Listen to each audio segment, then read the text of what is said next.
Hello, hello. Welcome to the second day of the fourth annual Rock the R Week.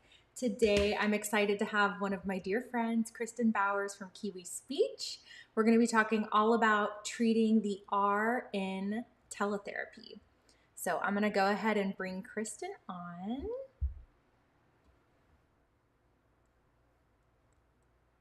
Let's see. Oh, you know what? Hey, still smoother than the first day. Hey, Kristin! Hey, excuse me. I know. So, guys, Kristen already told me she's had, anyway, she might be coughing. So Think I'm we're thankful you're here. And again, we'll just cut it right out of the replay, girl. No one will know. good. Okay, so Kristen is from Kiwi Speech, which creates therapy materials for speech language pathologists so that they can provide effective, engaging therapy for their pediatric clients in any setting. She specializes in R therapy, data collection, and working with older students. She currently provides therapy via teletherapy in her own private practice. And Kristen, do you want to share the name of your practice? Yeah, so it always was Kiwi Speech, and I'm trying to switch it over to Hello Speech Pathology, kind of in switch from we just moved from Pittsburgh to Florida, and kind of reconfiguring life and business and all that. So yeah. Okay, good to know. I just want people to know how to find you if they Yeah, honestly, right now, Kiwi Speech is always a sure bet. Like I'm still that's a sure bet. Okay, love it. I love it. Oh, girl, I'm so sorry. Oh, it's okay. Well, let's go ahead and dive in because I'm excited to talk to you about this. We both treat the R via teletherapy. Do you do in-person therapy anymore? No. Okay, yeah, me neither. Every once in a while, I'll have a kid come in person, or I'll go to somebody's house for like an evaluation or something. Yeah. Plot twist, I actually may be taking on I'll fill you in on it later, but I may be taking on a role this school year where I might be doing some more in-person stuff. But yeah, Oh, wow, that's I exciting. know. I know. Your first year. Yeah. Okay, cool. Well, I know, I mean, teletherapy can be tricky for a lot of reasons. R in teletherapy, especially. So I'm very excited for this chat. And I mean, this is going to be super conversational. So just let's talk about some of the things that you find trickiest about treating the R remotely. Yeah, so it's actually funny. I feel like I'm gonna maybe say the opposite. I compared to some other sounds and some other skills, I think the hardest thing about treating R via teletherapy is the hardest thing about treating R, period, or the hardest things, right? It's, um, you know, contrast to S, right? Like in person, S, you can hear it. I have a really hard time with S and S blends on teletherapy. Some of that's because of the way Zoom, like often deletes the beginning of somebody. Yeah, and it's a feature Zoom has so that it's not picking up ambient noise, but it means that there's this like slight lag, right, before Zoom turns on audio. And so if you're doing single word stuff with S blends with a kid, you often think they've dropped the S and they haven't. So I find like S a real struggle. R is hard, right? R is hard in person and R is hard via teletherapy. So I'm not sure that I comparatively speaking, really find teletherapy that much like exponentially more difficult for art. Like it's hard for all the same reasons it's hard in person, right? It's not a visual sound. There are so many factors that go into producing R. I can't just tell them to stick their tongue between their teeth. There's so many fewer visual cues. And so it's like, yeah, what's hard about treating R and teletherapy is hard about treating R always. Do you find, so I know some people really struggle with not being able to give tactile cues, especially for elicitation. How do you handle that? Like, how do you handle I'm that? not sure that I rely very heavily on tactile cues for R to begin with, to be Okay. honest. Yeah. Yeah, I don't, it's like we all have this toolbox of things we use. And I'm not sure that I've ever really heavily relied on tactile cues. Okay. What Maybe I are, should. well, I mean, but if it's working for you, Yeah. then nah. I'll, I guess, and maybe I'm not. I know there's a whole bunch of different. I'm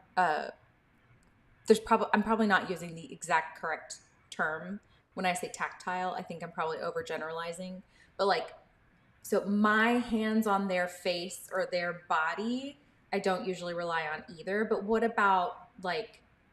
I know I've heard of some people like sending a kit to a family before they get started in therapy, and like I've never done that. That sounds like a lot of work and a lot of expensive work.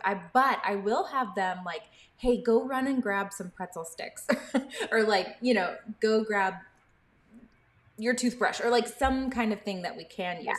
Do you do that very often? Yes. Okay. So you're right. You're right. I was thinking more like hands-on Yeah, yeah. tactile cues. And yeah, no. Yeah. So we do a lot of, this is gonna sound, we do a lot of like tongue play, where we're learning where our tongue is in space, and we're learning. We're gonna get censored.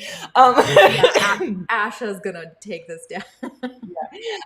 So but a lot of learning where our tongue is in space, and just kind of like, oh, sometimes when they have a really poor R production, it sounds like an L, or it sounds like something weird, but we always kind of go, oh my gosh, did you like think about where you could feel and that kind of stuff. So I don't know. I don't think it's any harder than it is in person. I'll be honest. It's, Okay. I mean, that kind of stuff. I mean, you can't see in their mouth. You can't tell. They're often not very reliable reporters of what they can and, can't feel, or they think they can feel their lips, but really like their tongue's nowhere near their lips, so. Yeah, that's so funny. I do, well, it's hit or miss. I have some kids who I feel like are so tuned in, 100%. either to what they're hearing or what the R feels like. But there are certainly those who it's like they are guessing. They're like, "Was it good? Yeah, it was good." Or no, it Yeah, was awful. I mean, they really are just, it's like a shot in the dark every time. Um, totally.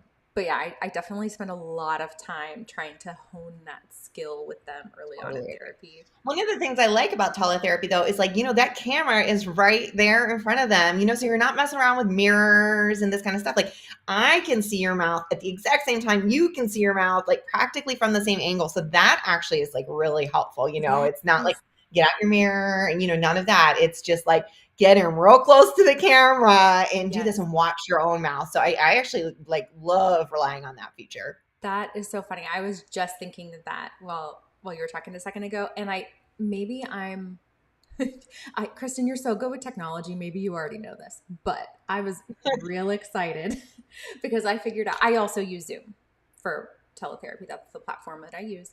And I figured out that whenever I'm screen sharing, you know how usually it makes the faces tiny, tiny over on the side? You can make them Mhm. bigger. Did you know that? Now, okay, I did know that, but it only makes it bigger for This me though, week. right? What? Like, but I have to instruct my client to do the same thing, right? Like I usually tell them, yeah, because otherwise what happens is I share my screen and then I disappear. Depending on, sometimes if they're using an iPad, I go away completely. So, Yeah, I have to kind of like play around with that. super tricky. Okay.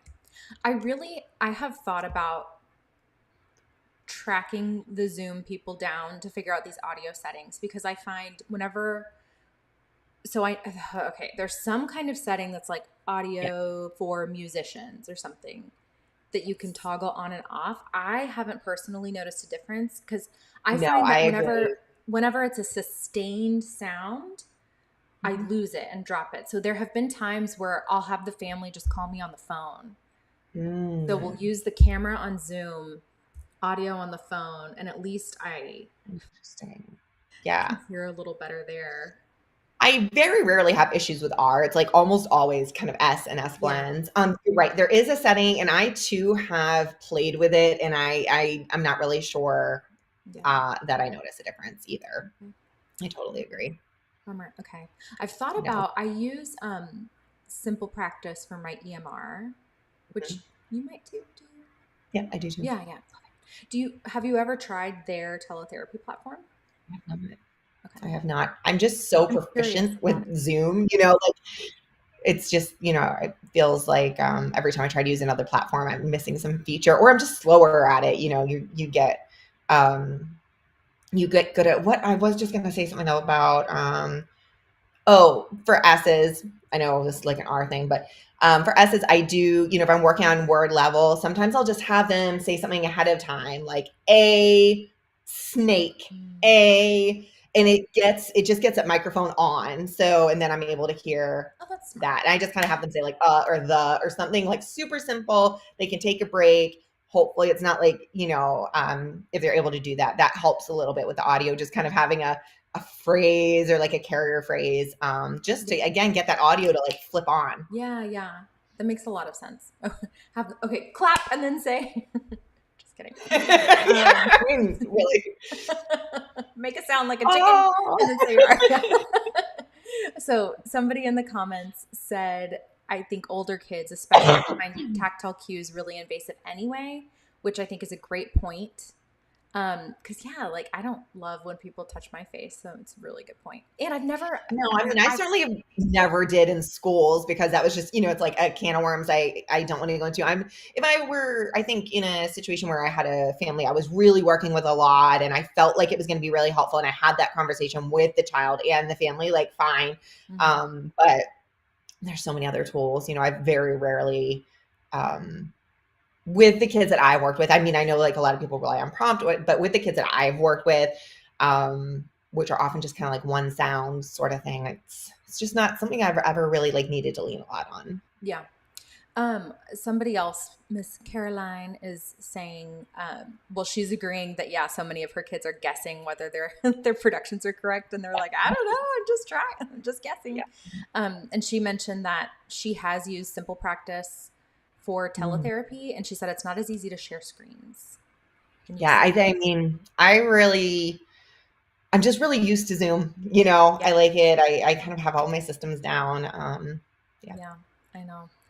Yeah, if I can figure out that darn audio, I know. I agree. it does drive me a little crazy. But again, in a pinch, I'll have them just call me on the phone. And it does help, like having my headset has helped quite a bit. I need to play around more with having them use a headset and a microphone. Yes, I totally agree. And I know I keep bringing this back to S, but to me, the sound issue is Stop that. It is just the R week, Kristin. but no, I totally agree about the headphones. And I have had a few families that I've encouraged to get them, but yeah, I think so. Because I think the one I have, I mean, it's less than $20, maybe like $10 or $15. You can get a good one. Yeah. Yeah. Okay. Yeah, they're not super expensive. Do you have any workarounds for it being difficult to see in their mouths? Just the camera, getting close to the camera. Sometimes we do a little, with the younger kids, they think it's a little weird. So we'll kind of play some just like silly games with like making faces into the camera. I'll get close to the camera because sometimes I tell them and they're kind of like, like this is awkward. So just getting them really familiar and, I'm fun and totally like, it's okay to have your mouth like practically up against that computer. But then the other thing is if they're leaning in this weird way toward the camera, then it's also taking away from like, I think that the ability to have a natural production, right? Like if I start doing this, so, we do try to keep it as natural as possible, but yeah, that makes a lot of sense. Is there anything else I'm missing? Anything else? No. Well, I was going to say, one of the other perks though, I find of teletherapy is, in particular with R, I love having like the parents really understand what we're working on. I think some of the other sounds are easier to send home a worksheet or whatever, but R, as you know, it's not like that. And I tend to err on not giving homework because I find that so often it's not that R production is tricky for people to hear. So I spent a lot of time teaching the child and then passing on to the parents like the different types of R. And that's something like in private practice, I spend a lot more time on maybe than I did in the schools. But I have a sheet that breaks out the different kinds of R's, but we really go through it and we spend a whole session usually looking at that sheet. I do a little stimulability testing with it, as we go. I'm having them generate some words, for initial R and blends and then the vocalic R's. Okay. And we, When you're saying types of R, you're talking about like initial blends, vocalics. yeah. Got it. Okay. Yes.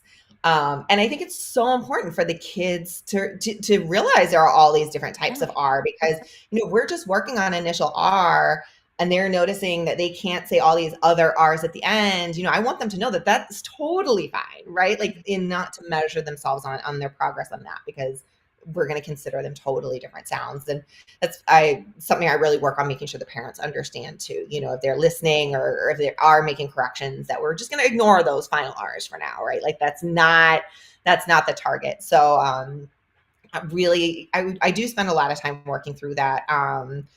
And like I said, I have a little freebie that splits out the R's like that. Okay, awesome. And there's a color version and a black and white version. But we spent a whole session on it, and we go through. We talk about initial R, and we talk about how what are your initials? They're the beginning of your first letter of your name. That's what initial means. Oh, yeah. And all this. And we have them generate initial R words, and then I'll give them a word like wrist and I'll write it out on the screen, with the WRIST, and I'll ask them, oh, is this like an initial R word? And then we talk about how we're talking about the sounds, it's an initial R sound, not the letter, and all this. Oh, do you think our tongue cares how we spell this word? No, this kind of thing. So that's like, we spend a lot of time on that. And I think it's really important because it can be stressful if you think you're not picking it up because you're missing all these R's. But of course, sorry, I just saw someone said they can't hear it. I think that might be. Check if your computer is muted because Hi again, Karen. Karen was here last night. It went much smoother tonight, Karen. So you should be able to hear it. Which I guess I'm telling you, and you can't hear me say that. So sorry.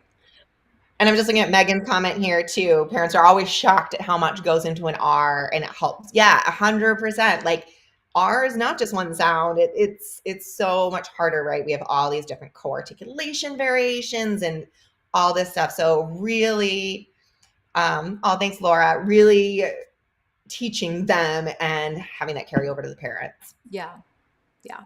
I think it helps to temper expectations. Mm-hmm. And get that buy-in because it's not just one sound. It's so much more than that. So much more. Yeah. Oh, okay. I love this. So Chris says when she starts to talk about the R, she'll ask parents, how do you make it? And they kind of figure out whether the parent uses a bunched or retroflex. She has them focus on what's going on in their mouth. I think that's a really fun way to think about it. Totally agree. I love that. Yeah. And I feel like adults find it so interesting because, they've been speaking their whole lives and they never thought about the place of their articulators, So it's really cool to kind of bring them in on that process. I love that. Totally agree. It's amazing, I think, as speech pathologists, especially those of us who are surrounded, like have a community of other speech pathologists, right? Like I think you and I have a very large speech pathology community that we're communicating with frequently. And you do forget how much specialized knowledge you have. And it starts to become so obvious and it starts to become just so natural for us that you forget that like most people could not tell you that to make a TH, you put your tongue between your teeth. Mm-hmm. Like that's just not something that people know or have ever thought about. Whereas for us, it's just kind of like, how, like, was I not born with this knowledge? Like it just, it's so, yeah. And it is good. Sorry, I can just hear my kid crying. It is good to take a step back and remember like how much we know. Yeah, no kidding. We're pretty smart. We're pretty smart bunch. Anything else we're missing? I saw somebody comment that 8 different R freebie you were talking about, which I'll make sure that I link that. That they love it and they use it a lot. So that's awesome. Yes. And I love to use it with your listening R deck. you have a boom card deck for Yeah. listening R. But it's really nice because I'll do that 8 different R's, and then often we'll use that a listening deck, and it has a similar task in there where you ask them to, come up. So it's a really nice little review, remember what we did and see if they kind of can, retain that. They work well together. Cool. Thanks. Okay. Anything else to add? I don't think so. I mean, the only other thing, just tension, that's my shtick with R. I'm always talking about tension. So I do have another little visual I use for that. We can link it. Yeah. And I usually we talk about it in a session, and then I have them explain it to their parents. Yes, I do a lot of that kind of homework in the beginning before they've got it. Yeah. Reteach your family what we've been talking Yeah. about. Anatomy. Yeah, like I'll show it on the screen, and then their homework will be to, if they're younger, to color it and then to explain it to their parents, kind of thing. And it's all about what tension is, because that's a physics concept, right? Like that is not something that they're covering in kindergarten classrooms or whatever. And so just teaching them what tension is and how that translates into their tongue or how that feels in their body, I think is they've got to be able to understand that to be able to do it, right? Yeah, totally. I love that. And just a thought, thinking about your 8 different types of R handout, another homework task could be coming up with different R's that fit in those categories or something like that. Just to get them in the habit and get them thinking. Yeah. With the older kids, I make it real hard. And for the vocalic R's down the bottom. So again, I make sure I spend a lot of time talking about the sounds, not the letters. And making sure I'm not calling them AR, OR. I'm calling them R, ear. And we use doctor is a great example, right? It ends in OR, but it's really the sound. Yeah. But I'll have them come up with a vocalic R in each of the positions. Ooh. I know. For the older kids, they can usually do it though. Yeah. I have to sit and think about it for a second. I don't know if I can just rattle those off the top of my head. I know, especially those of us who have created products for so long, right? We have a mental list of all the initial. Right. Oh, I have physical lists too. Yeah, exactly. Oh, we have a question. How do you handle people saying kindergarten is too young to do R? Such a loaded question, right? I think in the schools, there's so many factors that go into that, right? Like caseloads, standard test scores. And I'm not saying they should or shouldn't, but there are just all these factors, so I can't really advise as to how, if you're talking about administration or whatever, saying it's too young. But I will say that sometimes I do think it is too young. And sometimes I don't. It's to me very case specific. There are some, as we just talked about with tension, right? Teaching R can be really hard if they're lacking some of those self-awareness skills. And if I'm not having a lot of success with R, then I'm okay waiting. That doesn't mean I'm never going to treat it in kindergarten, because sometimes you get in there and you're like, let's just see if you can do it. And they can. So, how do I handle people saying it? I think I just handle it on a case by case basis. I'm not going to be the person that argues we should always treat it in kindergarten, because sometimes I think there might be better things to be working on. And I also think if we start it too early for that specific child, and I'm not saying start it too early per age or whatever, I think sometimes they end up kind of developing these maladaptive things, right? That they've learned in therapy, that if we would have maybe just waited until it came a little bit more easily to them, may not be as ingrained. Yeah, that's a good point for sure. And just I would hate to burn a kid out before they're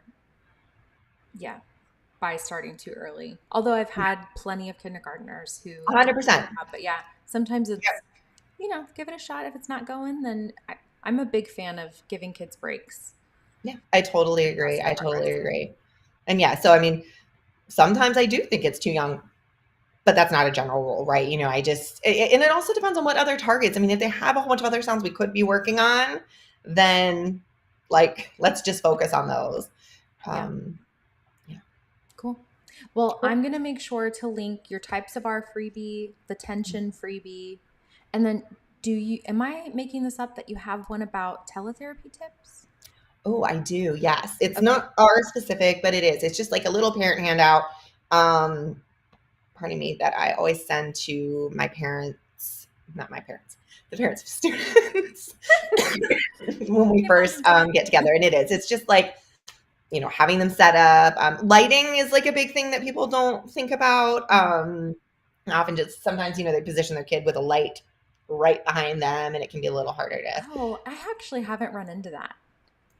I've run Yes. into kids like laying on their bed with the iPad, like, and I just see up here, so I'm like, if I could get you at a table Yeah. in a Yeah. We talk a chair. little bit about, Right. um, yeah, agree. Yeah. Okay, cool. I will link all of those freebies. Sorry, I just saw a question come through. That is a No, good you're fine. I'm question, going to but mute I and do call. not have an answer for that off the top of my head. Kayleen, thank you so much. Kayleen's my VA, my social media VA. She's over here making me work hard. Okay. So we're going to choose a giveaway winner from our live attendees in just a second. And we're giving away one copy of my favorite resource that Kristin has. It's a boom deck that's like a virtual speech room. And I'm telling you, this one resource can last you like multiple sessions. And it's great for carryover, but you can use it at any level. And it's just like so super cool. I love it. Anyway, we're going to give one of those away. But first, I just want to remind everybody to register at rocktheRuniversity.com because you will be able to see this replay again if you would like to. You can also see yesterday's. It's already up there, but all the replays will be there. And at the end of the week, should be by Monday, you'll be able to download a certificate that reflects your PD, your professional development hours. And then, follow Kristin, Kiwi Speech across social media platforms. Go ahead and follow Yeah. Rock the R Speech if you are in the mood as well. And Kristin put together a coupon code, which is so great. So Yes. it is. I'm gonna tell him. It is whatever email do that it is. Okay, I know. I was just trying not to talk too much. It's Rock the R. Oh, sorry. So if you go to kiwispeech.com, Kristin has awesome resources, not just for R, but for all kinds of things. She's really smart and she's really great at designing things and she's just the best. But it's 20% off kiwispeech.com, Rock the R at checkout, and you can use that through the end of August, including this boom deck that maybe I'll show you guys in just a second. I think it's just so cool. I have it pulled up. Oh no, you're frozen, Kristin. I do hope you can hear me. Are you there? I hear you, I think. Oh, there we go. You're back. And tomorrow at 1:30 p.m. Central, we have Megan Leese, and we'll be talking about ultrasound biofeedback. Yeah. So we're going to pick a giveaway winner. Let's see.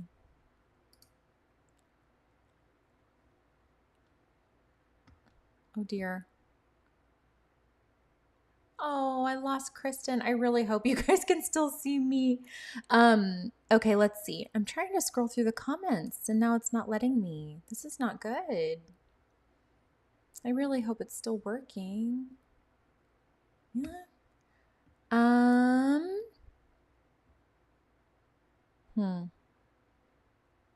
Okay, whoever.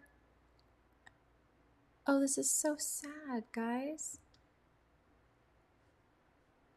Well, how about okay, I have a number in my head. I can't see people's names anymore. It's not letting me scroll through comments. I have a number in my head. So can you guys, between the numbers of 1 and 10, the first person to guess my number, add it to the comments, and I'm really hoping it'll pop up. Oh, good, you see me. No, the webinars start at different times every day because I'm trying to work around my guest schedules. But that's why I make sure to have the replays available. Okay, so numbers 1 through 10, I have a number in my head.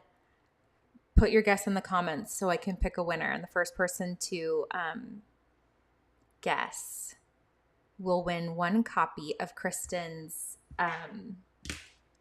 boom deck that I love so much. Leslie, you got it. Nailed it. 7. Isn't that like the most common one that people guess?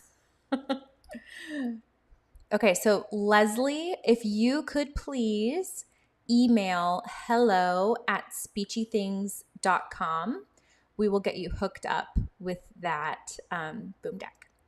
Okay, that is it. I'm sorry. Kristin said that there were storms in her area. So I'm wondering if the storm took her out. So that's actually really good timing. We're lucky we got to keep her. Yeah, that's it. You guys, thank you so much for joining us live. And we will see you tomorrow at 1:30 Central to talk about ultrasound biofeedback. Thank you. Bye.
Ooh.